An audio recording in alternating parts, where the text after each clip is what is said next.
Selamat hari Minggu bagi kita sekalian.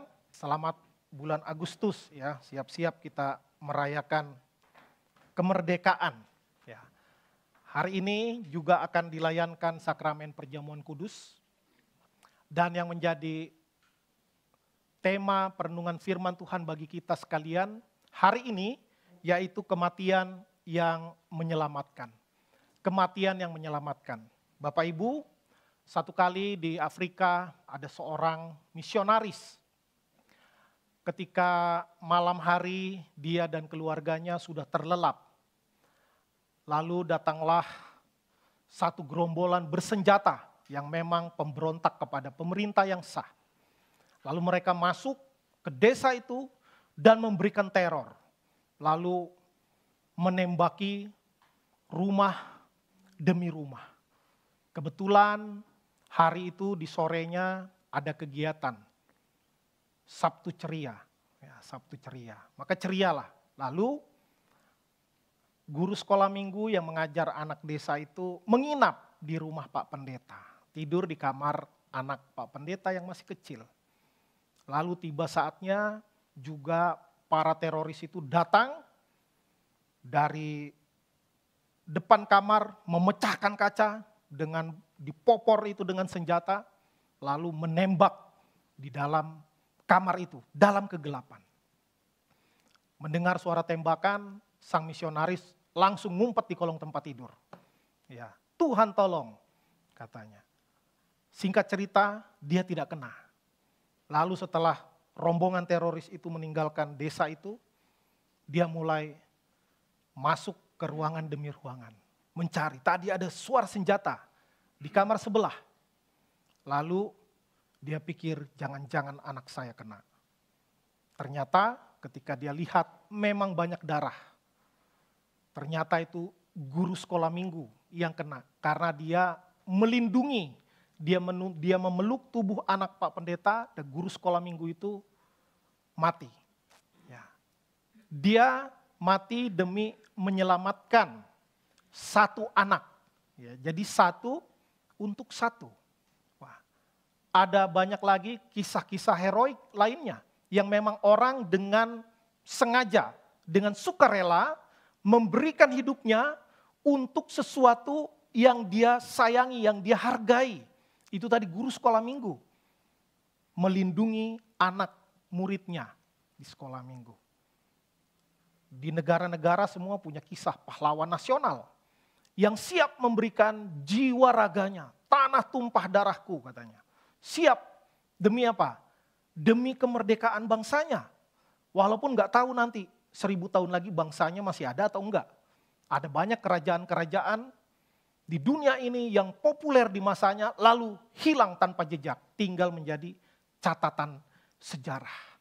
Bangsa Asyur, bangsa Babel, Media, Persia, kerajaan Bizantium, kerajaan Romawi yang luar biasa itu, kerajaan Ottoman yang menguasai dunia hampir 500 tahun, hilang. Ya, walaupun banyak nyawa yang dikorbankan. Hanya satu kematian yang efeknya bukan hanya untuk satu orang, yang bukan hanya untuk satu bangsa, yang bukan hanya untuk satu periode waktu tertentu, tetapi kematiannya memberikan efek sampai kekekalan. Baik di dunia maupun kehidupan setelah dunia ini tidak ada lagi. Yaitu kematian Yesus Kristus. Ada banyak tokoh-tokoh agama yang luar biasa. Mengajarkan jalan kebajikan. Mengajarkan moral yang agung. Tetapi hanya satu yang mengatakan bahwa dia akan mati dan dia akan bangkit kembali dari kematian dan hidup untuk selama-lamanya. Dialah Yesus Kristus, Tuhan kita. Ya, kematiannya sudah dinubuatkan sejak dari perjanjian lama. Dinubuatkan oleh dirinya sendiri dan terus diberitakan dari generasi ke generasi oleh para rasul, bapak gereja, sampai kepada kita di zaman ini. Dan ada 3 hal yang mau saya bagikan dari tema kematian yang menyelamatkan di dalam perenungan saya akan tema ini. Yang pertama, yaitu Yesus mati menggantikan kita. Yesus mati menggantikan kita. Di dalam Yesaya 53 ayat 5, nubuatan akan hamba yang menderita, disebutkan bahwa dia ditikam karena pemberontakan kita. Kemudian dalam 1 Petrus 2 ayat 24 juga dikatakan, ia sendiri, Yesus sendiri telah memikul dosa kita di dalam tubuhnya di kayu salib. Nah, ini berbicara tentang apa yang di dalam dunia teologi disebut dengan penal substitutionary atonement. Ya, ini aja ajaran reformator gereja yang menyatakan bahwa Yesus menanggung hukuman yang seharusnya ditimpakan kepada kita. Dan salib bukan hanya ekspresi kasih, tetapi juga keadilan Allah dipuaskan. Ada banyak pengkritik kekristenan mengatakan, Tuhan itu kan maha pengampun. Manusia kan memang berdosa. Lalu kalau ngampunin aja. Kok repot bener Tuhan harus jadi manusia? Repot sekali Tuhan harus mati menggantikan manusia yang berdosa. Keadilannya ini di mana? Ya, bukankah Tuhan Maha Kasih? Tuhan aja menciptakan dunia, jadilah maka jadi, kun fayakun. Gitu. Lalu kenapa soal dosa enggak dibilang dosamu sudah diampuni, selesai? Ya, kenapa harus repot-repot, susah-susah? Ya, lalu dikutip ajaran dari Perjanjian Lama dikatakan, bukankah anak tidak menanggung dosa ayahnya? Ya, tiap-tiap orang menanggung kesalahannya sendiri. Benar enggak ayat itu? Benar, ya.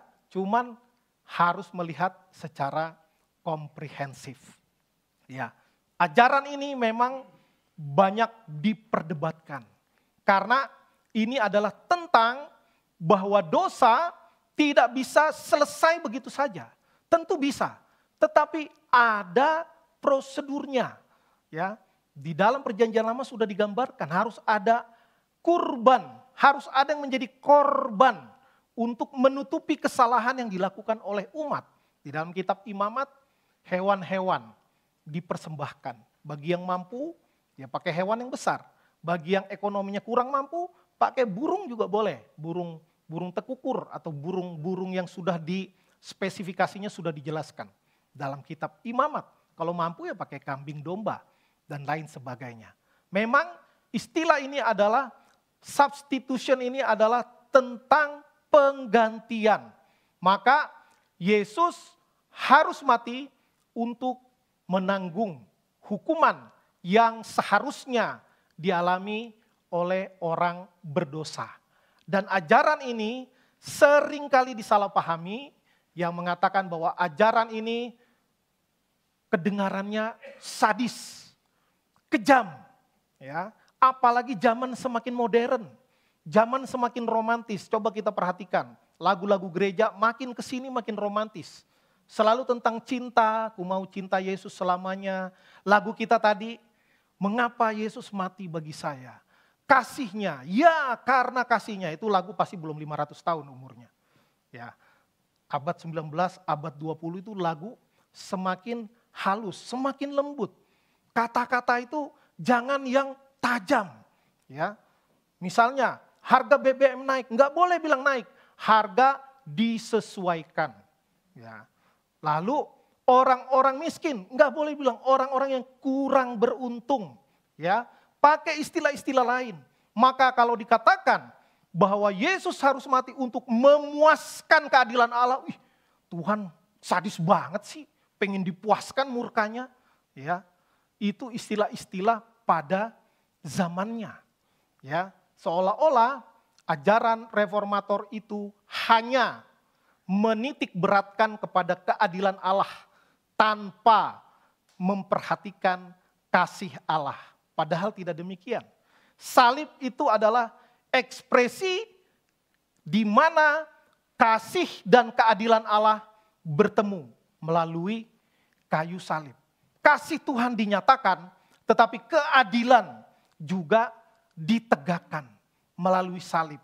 Memang salib pada dirinya sendiri itu adalah lambang kesadisan. Itu adalah cara hukuman mati. Cara hukuman mati untuk menghukum mati penjahat yang kejahatannya pantas untuk ditimpali dengan hukuman mati. Tetapi itu dipakai Tuhan untuk demonstrasi kasih Allah yang bertemu dengan keadilan Allah. Mari kita lihat pandangan beberapa teolog-teolog yang cukup modern, yang sebagian kita baca bukunya, bagaimana mereka mempertemukan konsep keadilan Allah dengan kasih Allah di dalam apa yang dalam dunia teologi disebut penal substitutionary atonement. Ya, John Stott, banyak yang udah baca bukunya. Dia mengatakan God is not only loving, He's also just, and His justice demanded payment. Christ paid it all. Tuhan bukan cuma maha kasih saja, tapi juga Tuhan yang maha adil. Karena itu keadilan Tuhan menuntut pembayaran, penggantian atas dosa umat manusia. Yang mana Kristus membayar lunas, membayar semuanya. Ya, John Stott banyak sekali buku-bukunya sudah diterjemahkan dalam bahasa Indonesia. Lebih lanjut, teolog yang juga sangat dikenal lainnya, J.I. Packer, mengatakan, penal substitution adalah ekspresi tertinggi dari kasih Allah yang benar. Kasih yang menghormati keadilan. Jadi kasih Tuhan tidak meniadakan keadilan Tuhan. Dan penggantian ini bagaimana Yesus yang tidak berdosa tetapi menanggung kutuk dosa yang seharusnya ditimpakan kepada umat manusia, itu bukan gambaran kekejaman. Itu adalah ekspresi tertinggi dari kasih Tuhan yang benar, yaitu kasih yang tidak menafikan keadilan. Kasih yang menghormati keadilan. Wah, ini kalimat yang luar biasa. Menjawab kritikan-kritikan terhadap istilah teologi itu, penal substitution atonement. Jadi kasih itu tidak bisa dilepaskan dari keadilan. Itulah gambaran salib. Dan satu lagi Sinclair Ferguson yang juga banyak karya-karyanya dibaca oleh umat Tuhan. Dikatakan kita tidak bisa memahami kasih Allah tanpa salib. Dan kita tidak bisa memahami salib tanpa penal substitution. Ya, yang dimaksud di sini tentu salib Kristus, bukan salib-salib yang lain. Bukan salib yang memang untuk menghukum mati penjahat-penjahat, bukan. Ini khusus tentang salib Kristus. Bagaimana kita bisa memahami Tuhan yang maha kasih, tetapi juga Tuhan yang maha adil. Di dalam saliblah kasih dan keadilan Tuhan itu bertemu. Dan harus yang melakukannya harus memang yang tidak pernah berdosa. Sehingga dia layak menjadi pengganti. Menggantikan seluruh umat manusia yang berdosa. Menggantikan saudara, menggantikan saya. Yesus Kristus, satu-satunya anak domba Allah yang tidak bercacat celah. Yang layak untuk menebus dosa umat manusia. Pada satu kali ada seorang anak yang mengalami gagal ginjal karena minuman berperasa, berpengawet, berpewarna. Ya, hati-hati sekarang banyak kasus-kasus gagal ginjal menyerang anak-anak usia muda karena konsumsi makanan bahkan minuman, ya terutama banyak karena kasus minuman. Nah, singkat cerita anak ini gagal ginjal, lalu dicari yang cocok untuk melakukan transplantasi ginjal. Ternyata hanya papanya yang cocok. Ya. Lalu papanya tentu ini anak yang dikasihinya. Ini darah daging saya. Papanya dengan tanpa berat hati memberikan satu ginjalnya untuk anaknya. Transplantasi berhasil, Lalu ternyata beberapa bulan kemudian si papa ini mengalami sakit, komplikasi. Dan dengan satu ginjal dia tidak bertahan lama. Ya. Dia tidak bertahan lama dan akhirnya dia meninggal dunia. Tetapi yang bisa kita belajar bagaimana karena kasihnya dia tidak harus memberikan ginjalnya. Tetapi dia mau karena dengan ginjalnya lah bisa menyelamatkan anaknya. Ya. Sehingga dia dengan sukarela tanpa dipaksa tetapi dia tahu tanpa ginjal anaknya tidak bisa hidup. Dia mau tidak mau perlu untuk memberi walaupun tidak harus. Tetapi dia sukarela memberikannya. Walaupun dia memang tidak tahu nanti berapa bulan ke depan ternyata dia harus sakit, komplikasi, dan harus meninggal. Tetapi tentu karena kasihnya, dia mengasihi. Tapi nggak bisa dia mengasihi tapi nggak memberikan ginjal. Dia harus kasih ginjalnya. Itu tanda dia mengasihi. Bukan anaknya kejam, tega banget sih bapak sendiri dimintain ginjalnya, enggak. Ya. Jadi di situ bagaimana kasihnya itu membuat orang siap untuk berkorban. Dia rela menjadi pengganti demi anaknya tetap hidup. Papanya akhirnya meninggal dunia. Ya, dia menjadi pengganti. Tentu ini tidak apple to apple, tidak sebanding dengan apa yang dilakukan Kristus. Tetapi setidaknya ini memberikan kita penggambaran ya, yang mendekati bagaimana ada orang yang karena kasihnya dia rela melakukan apa yang tidak harus dia lakukan. Ya. Nah, pertanyaan, perenungan bagi kita. Kita tentu orang berdosa dan masih aktif berbuat dosa, walaupun mungkin gak sebanyak waktu kita belum lahir baru dulu ya.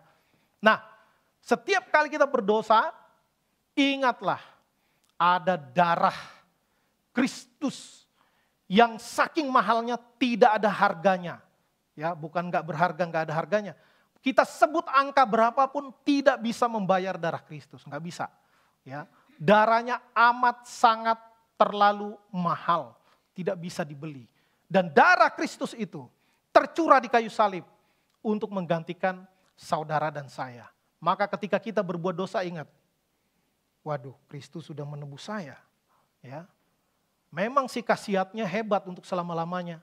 Tapi apakah saya tega terus berkajang dalam dosa hanya untuk membuktikan anugerah Kristus cukup dan dosa saya tidak bisa membatalkan anugerah Kristus? Wah, enggak begitu. Ya, orang yang sungguh-sungguh sudah disentuh oleh kasih Tuhan tidak akan menganggap receh, tidak akan menganggap remeh penebusan yang telah dikerjakan oleh Kristus. Ya, maka kita jangan sampai hidup dengan cara yang seolah-olah salib itu murahan. Seolah-olah Kristus itu mati dengan sia-sia.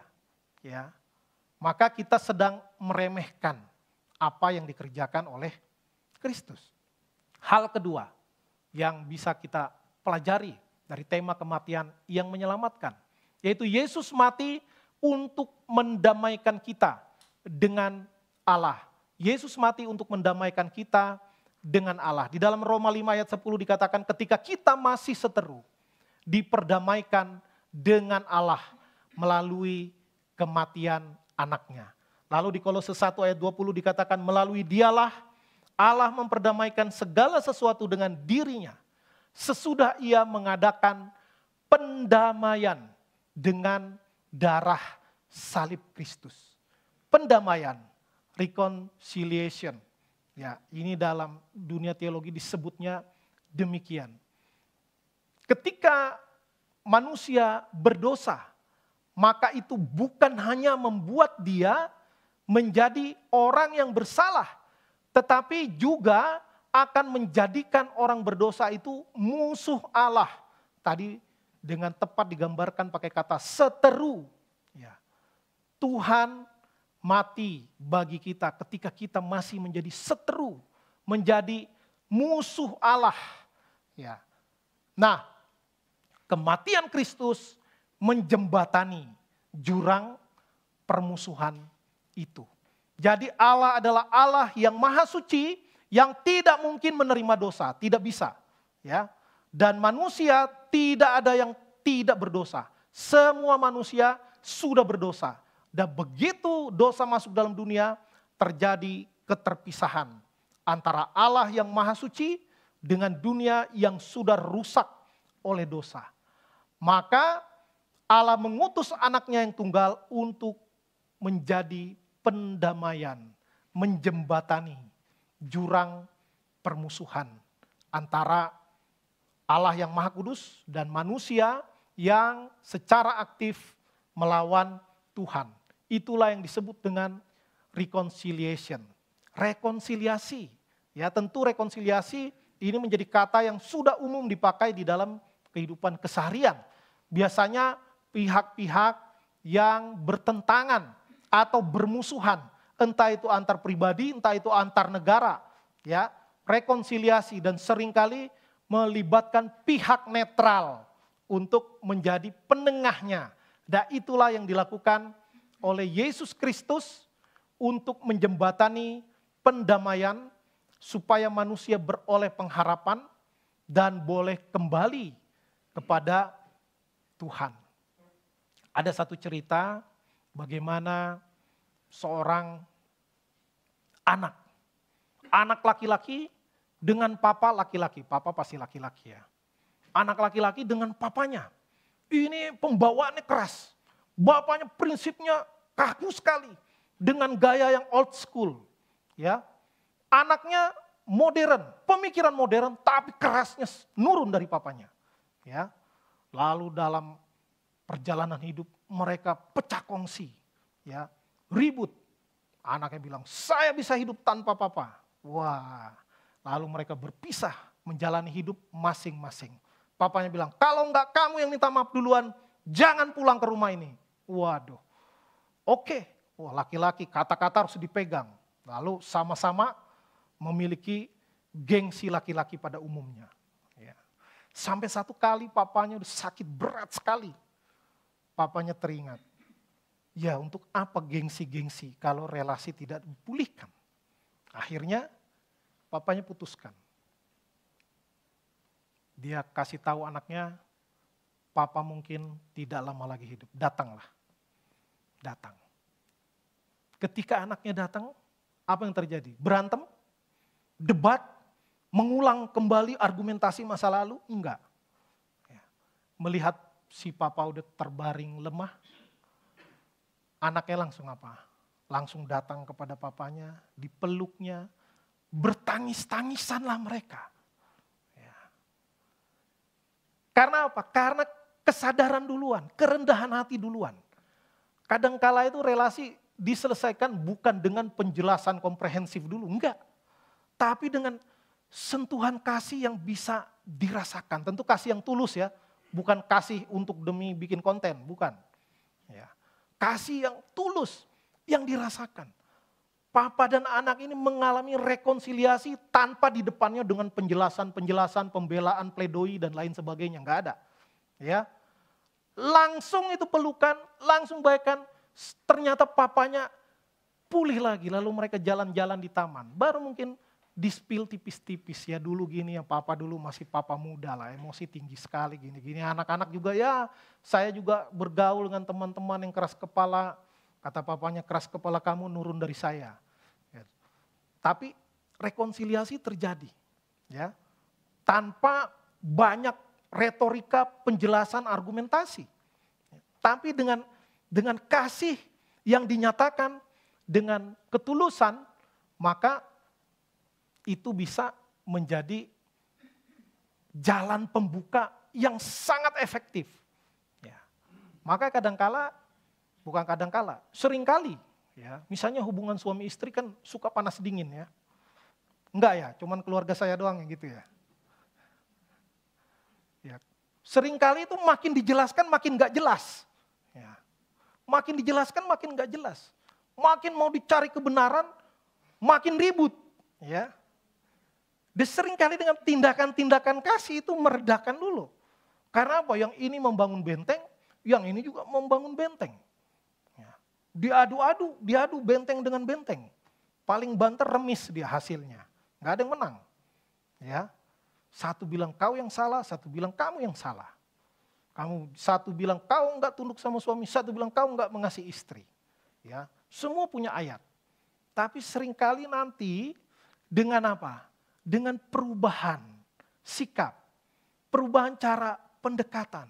Itu seringkali langsung buka pintu yang lebar, langsung kayak damai sendiri. Ya. Kalau udah saling menerima, udah rekonsiliasi, nanti dijelasin tuh nggak repot, nggak ribet, ya. Padahal masalahnya itu sama. Tapi dengan hati yang terbuka, kerendahan hati, kasih yang terus dimanifestasi dalam tindakan dan perkataan, banyak hubungan dipulihkan. Bagaimana dengan kehidupan kita? Sudahkah kita hidup dalam damai dengan Tuhan? Atau masihkah ada yang menyimpan dosa, dendam, kepahitan, amarah yang bisa menghambat relasi kita dengan Tuhan? Jangan lupa dikatakan salah satu yang menghalangi dosamu dan yang menghalangi doamu sehingga membuat doamu tidak didengarkan Tuhan adalah dosamu. Ya. Adalah dosa. Maka periksa, ya. Mungkin kebanyakan dosa di dalam diri kita. Sehingga apa? Sehingga membuat kita susah berelasi dengan Tuhan. Kita malu mau menghadap Tuhan. Memang semua manusia berdosa, nggak ada yang layak. Tapi kalau kita terus aktif numpuk dosa tiap hari sebanyak-banyaknya, pasti kita juga males mau deket-deket Tuhan. Diajak berdoa males, diajak nyanyi males. Ya. Karena apa? Karena di dalam diri kita pun ada nurani yang bertentangan. Semakin kita hidup jauh dari hubungan yang baik dengan Tuhan, semakin itu nurani akan menuduh kita. Ketika kita datang beribadah, ketika kita bersatu, ketika kita berdoa, termasuk ketika kita menerima perjamuan kudus. Ya. Walaupun sesaleh apapun orang pasti akan gentar di hadapan Tuhan, pasti. Ya. Tapi kalau kita memang pendosa yang sangat aktif, pasti akan jauh lebih gentar lagi. Ya. Kecuali emang nuraninya sudah si tompul. Ya. Maksudnya sudah tumpul. Ya. Nah, jangan jadikan salib hanya sebagai simbol. Apalagi hanya sebagai hiasan, pajangan di rumah, di kalung, di anting. Ya. Salib jauh lebih dalam daripada sekedar simbol. Salib itulah jembatan kasih yang menghubungkan kita kembali dengan Tuhan. Dari seteru Allah menjadi sahabat Allah. Ya. Terakhir, Yesus mati untuk mengubah cara kita hidup atau cara hidup kita. Ini berbicara tentang transformasi. Ya. Di dalam 2 Korintus 5 ayat 15 dikatakan, supaya mereka yang hidup tidak lagi hidup untuk dirinya sendiri, tetapi untuk Dia yang telah mati dan telah dibangkitkan untuk mereka. Galatia 2 ayat 20, ini ayat yang sangat terkenal, dikatakan, ini versi TB2 ya. Hidup yang sekarang aku hidupi secara jasmani adalah hidup oleh iman dalam anak Allah yang telah mengasihi aku dan menyerahkan dirinya untuk aku. Ya. Kristus sudah mati menggantikan saudara dan saya.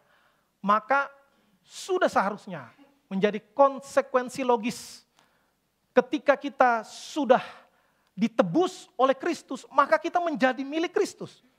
Karena He has paid it all. Kristus telah membayar lunas semuanya. Maka kita menjadi milik dari Kristus. Hidupku bukannya aku lagi. Bahasa di lagu kan gitu ya. Tetapi Kristus yang hidup di dalamku. Sehingga hidupku dipersembahkan untuk memuliakan nama Tuhan. Ya. Sehingga inilah yang mendorong orang percaya untuk apa? Untuk mengejar kekudusan. Bukan supaya jadi lebih kudus dari yang lain. Enggak. Kejarlah kekudusan. Tanpa kekudusan tidak seorang pun akan melihat Tuhan. Walaupun ya kita enggak bakalan nyampe level Yesus. Tapi itu harus diupayakan dengan sengaja. Dengan perjuangan kita minta anugerah Tuhan. Lalu kita juga mengambil tanggung jawab kita. Kerjakan keselamatanmu. Ada satu istilah sanctification, pengudusan. Ya, pengudusan. Kristus menebus kita bukan nunjukin dia hebat, kita nggak hebat, bukan. Kristus menebus kita supaya kita hidup di dalam proses pengudusan. Kematian Kristus tidak hanya mengampuni, tetapi juga memperbarui hidup kita. Dan ini prosesnya harus progresif, berkembang terus. Ya, progressive sanctification, supaya kita semakin hari menjadi semakin serupa dengan Kristus. Tentu itu juga perlu anugerah. Ya, Roh Kudus yang akan menginsafkan kita, mengingatkan kita, memandu, membimbing hidup kita. Supaya kita dimampukan untuk menaklukkan pikiran, kehendak, ego kita letakkan di bawah salib Kristus. Dan kita katakan, saya mau melakukan apa yang Tuhan kehendaki. Walaupun seringkali gak enak. Ya. Wah, dia udah menyakiti hati saya, udah gak bisa dihitung pakai jari. Ya. Padahal begitu juga kita menyakiti orang, gak bisa dihitung pakai jari, udah kebanyakan. Tapi kalau kita kepada orang, kita maklum. Tapi kalau orang menyakiti kita, kita kurang maklum. Kita pakai 1, 2, kita hitung batasnya. Ya, kita hitung batasnya. Kuota maaf saya untuk dia udah habis. Ya, nggak ada perpanjangan waktu, nggak ada bonus-bonusan. Ya, cukup sudah. Begitu sakitnya hati ini. Wah, kita memikirkan diri kita saja. Ya, biarlah melalui apa yang dikerjakan Kristus menolong kita untuk merenung bahwa kita yang tidak layak, kita yang harus dihukum, tetapi Kristus rela menanggungnya. Wah, itu akan menolong kita menjadi lebih humble, menjadi lebih rendah hati. Saya adalah orang yang seharusnya dimurkai Tuhan, yang harus dan pantas dihukum. Tetapi kok Tuhan mau-maunya menyelamatkan saya? Ya, padahal sorga tanpa kita pun nggak apa-apa. Ya, sorga nggak butuh marketing. Wah, kita butuh ini nih, harus ada yang masuk sorga sekian orang lagi nih. Kalau enggak kita diomelin nanti sama Tuhan, enggak gitu konsepnya. Ya, enggak gitu konsepnya. Maka termasuk ketika kita memberitakan Injil kepada orang, bukan kita mau ngejar-ngejar sesuatu biar dapat kita di sorga, di reward oleh Tuhan. Enggak, memberitakan Injil, menyaksikan Kristus itu tanggung jawab kita sebagai ekspresi syukur kita. Karena Tuhan sudah menyelamatkan kita. Maka mari kita periksa kehidupan kita. Ada seorang narapidana yang dia ketika di penjara dia membaca bagian firman Tuhan, lalu dia begitu tersentuh dengan ayat yang mengatakan kasih Tuhan itu begitu besar, ya. Tidak ada dosa yang bisa mengalahkan kasih Tuhan. Walaupun dosa merah seperti kirmizi akan putih seperti salju. Walaupun merah seperti kain kesumba akan putih seperti bulu domba. Walaupun domba yang hitam bulunya juga banyak ya. Nah, dia bertobat. Lalu dia menjalani sisa masa tahanannya dan dia putuskan hidup saya yang lalu benar-benar buruk. Dan Tuhan menyelamatkan saya ketika saya di penjara. Dan dia membaktikan hidupnya di dalam pelayanan kepada narapidana-narapidana yang sedang menjalani hukuman. Dan dia menjangkau orang-orang yang bekas narapidana. Ada orang yang seperti ini.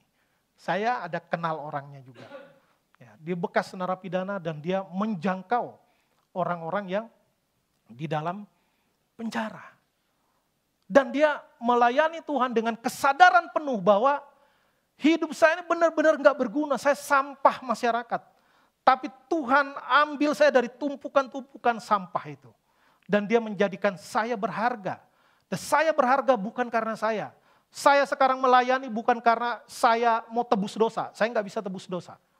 Saya melayani karena Tuhan mengambil saya dari orang yang tidak berharga. Dan harga saya karena Tuhan menganggap saya berharga. Pertama kali melayani susah. Kalau orang bekas dari penjara gak mudah mau melayani. Jangan-jangan ini cuma akal-akalan ini. Ya, cuma akal-akalan ini mau nipu orang lagi nih nanti. Ya, Wah, cuman jual cerita dia nih, cuman jual kesaksian doang untuk mengelabui orang biar orang terpukau, nanti ujung-ujungnya minta sumbangan. Ya, enggak begitu. Ya, dia melayani dengan kesadaran penuh bahwa saya mau melayani Tuhan karena Tuhan memandang saya berharga. Makanya saya berikan hidup saya untuk pelayanan. Tidak berarti semua orang yang bertobat harus menjadi profesi pendeta atau hamba Tuhan. Enggak. Ya, di dalam bidang kita masing-masing. Tetapi menjalani hidup dengan cara yang totally different. Yang sangat berbeda sekali. Nah, menjadi perenungan bagi kita, apakah hidup kita sudah mencerminkan Injil yang kita imani? Apakah kita sudah memantulkan sinar Kristus itu? Atau kita masih menjadi kaca yang buram, yang mantulinnya cuma dikit sekali. Karena apa? Karena kita terlalu kusam, kita terlalu kotor. Kita tidak memberi diri dibersihkan oleh firman Tuhan yang menyatakan kesalahan dan membawa kita kembali kepada kebenaran. Apakah kematian Kristus memanggil kita untuk hidup kudus, hidup mengampuni, hidup untuk membawa manfaat bagi sesama, atau kita akan terus menganggap remeh anugerah Kristus bagi kita? Sebagai penutup, saya akan mengulang lagi apa yang sudah kita dengarkan hari ini. Yang pertama, bahwa Kristus mati menggantikan kita, substitution. Kristus mati untuk mendamaikan kita, reconciliation. Dan Kristus mati untuk mengubah hidup kita, mentransformasi hidup kita, sanctification. Kira Tuhan menolong kita untuk boleh terbuka, diperiksa oleh kebenaran firman Tuhan, dan biarlah kita terus didorong untuk masuk di dalam proses pengudusan seumur hidup kita. Kiranya Tuhan menolong dan memberkati kita. Amin. Mari kita berdoa.